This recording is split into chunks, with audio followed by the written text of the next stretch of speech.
Komisioni Shtetëror për Ankesa në Prokurimet Publike ka ndaluar tenderin publik për autobus elektrik dhe mbushës elektrik.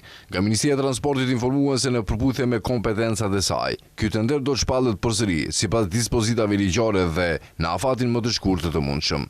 Në shkurt, Ministria e Transportit publikoi thirrje publike për furnizimin me 150 autobus ekologjik elektrik dhe 75 mbushës. Sipas planit të furnizimit, 100 autobus janë të destinuar për qytetin e Shkupit, ndërsa 50 të tjerë për komunat. Sipas kritereve të thirrjes publike, ofertuesi më i favorshëm ka detyrim që t'i prodhojë dhe dorëzojë autobuset brenda afateve të mëposhme.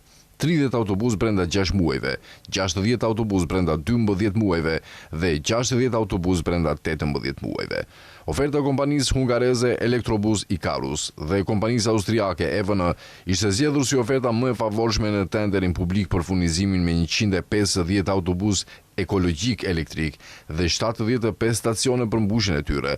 Ato kishin ofruar çmimin më të ulët prej 19.350.000 denarësh ose rreth 314.000 euro për autobus, çmim që konsiderohet konkurrues në tregun e autobusëve elektrik. Sipas vendimit, kompania Ikarus duhet të dorëzonte autobuset elektrik, ndërsa kompania EVN stacionet e mbushjes, njoftuan nga Ministria e Transportit.